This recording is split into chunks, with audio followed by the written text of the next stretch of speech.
Healthy आणि चवीला छान लागणारे इथे मी नाचणीचे सूप बनवलेले आहे। इथे बघू शकता अगदी परफेक्ट अशी कन्सिस्टन्सी आहे। तुम्हीही अशा पद्धतीने नक्की एकदा रागीचं किंवा नाचणीचं सूप बनवून पहा, तुम्हालाही नक्की आवडेल। नमस्कार, जया इंडियन रेसिपी चॅनलमध्ये सर्वांचं खूप खूप स्वागत आहे। इथे मी नाचणीचं सूप बनवण्यासाठी 1 कांदा, 2 हिरवी मिरची, 1 गाजर, 2 लसूण पाकळ्या, अर्धा इंच आलं आणि ताजी कोथिंबीर धुवून घेतलेली आहे। आता हे सर्व साहित्य मी चिरून घेणार आहे। तर बघा, अशा पद्धतीने सर्व साहित्य चिरून घेतलेलं आहे आणि गाजर आहे ते मी किसून घेतलेलं आहे।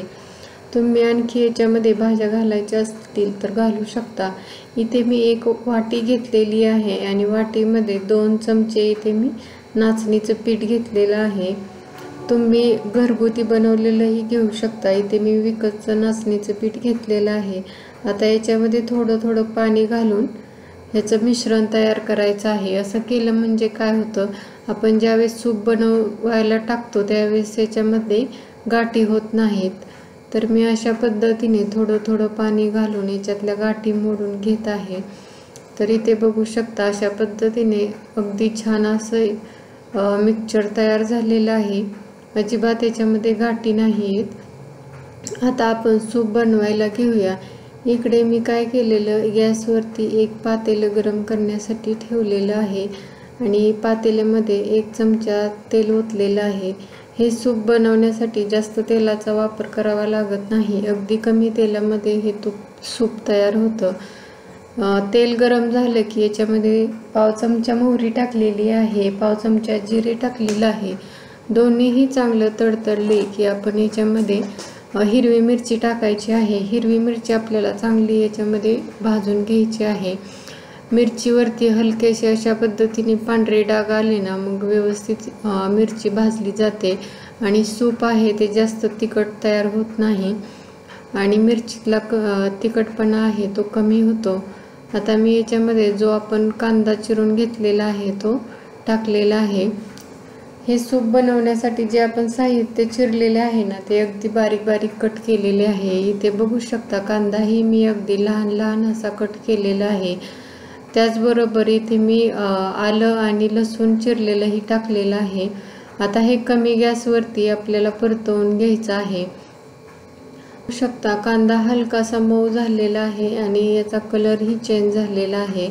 आता याच्यामध्ये इथे मी थोडेसे ताजे हिरवे मटार टाकलेले आहेत, त्याचबरोबर किसलेलं गाजर आणि ताजी चिरलेली कोथिंबीर ही टाकलेली आहे। आता हेही सर्व साहित्य आपण कमी गॅसवरती चांगलं परतवून घ्यायचं आहे। तुम्हाला याच्यामध्ये आणखी भाज्या घालायच्या असतील तरी घालू शकता, जसं की आपण याच्यामध्ये बीन्सही घालू शकतो, टोमॅटो घालू शकतो चिरून। तुम्हाला हवं असेल तर याच्यामध्ये त्याही भाज्या घालू शकता। आता आपण जे नाचणीच्या पिठाचं मिक्सचर केलेलं होतं तेही याच्यामध्ये टाकून आपल्याला जेवढ्या प्रमाणामध्ये सूप बनवायचं आहे तेवढं पाणी ओतायचं आहे। इथे मी बरोबर 2 ग्लास याच्यामध्ये पाणी ओतलेलं आहे। हे नाचणीचं सूप आहे ते जास्त घट्ट नसतं, पातळच असतं।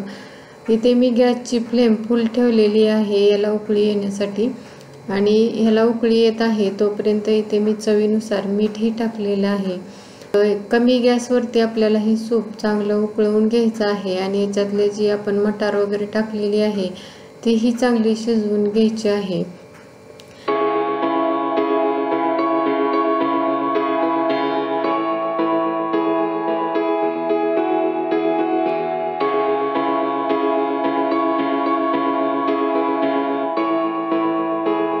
एक 7 ते 8 मिनिटांमध्ये इथे बघू शकता हे आपलं नाचणीचं सूप आहे ना, अगदी छान असं तयार होतं आणि इथे बघू शकता मस्त असा कलरही आलेला आहे आणि अगदी खळखळून याला उकळीही येत आहे। याच्यातल्या मी भाज्या पाहिलेल्या आहेत, हिरवे मटार वगैरे चांगले शिजलेले आहेत। मी इथे गॅस बंद केलेला आहे आणि इथे मी आता हे सूप सर्व करत आहे। इथे बघू शकता अगदी परफेक्ट असं आपलं हे नाचणीचं सूप बनलेलं आहे आणि कलरही अगदी सुंदर आलेला आहे। हे सूप तुम्हाला जर वजन कमी करायचं असेल तर संध्याकाळच्या जेवणामध्ये घेऊ शकता। याने काय होतं, आपलं वजनही कमी होतं आणि पोटही भरलं जातं।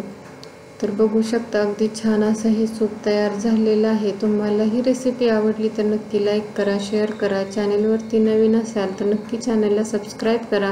त्याच्या शेजारी जे बेल आयकॉन आहे तेही प्रेस करा, म्हणजे नवीन व्हिडिओचं नोटिफिकेशन तुम्हाला भेटेल। व्हिडिओ शेवटपर्यंत पाहिल्याबद्दल सर्वांचे मनापासून धन्यवाद। पुन्हा भेटूया अशाच नवीन रेसिपी बरोबर। तोपर्यंत मस्त खा, हेल्दी रहा। नमस्कार।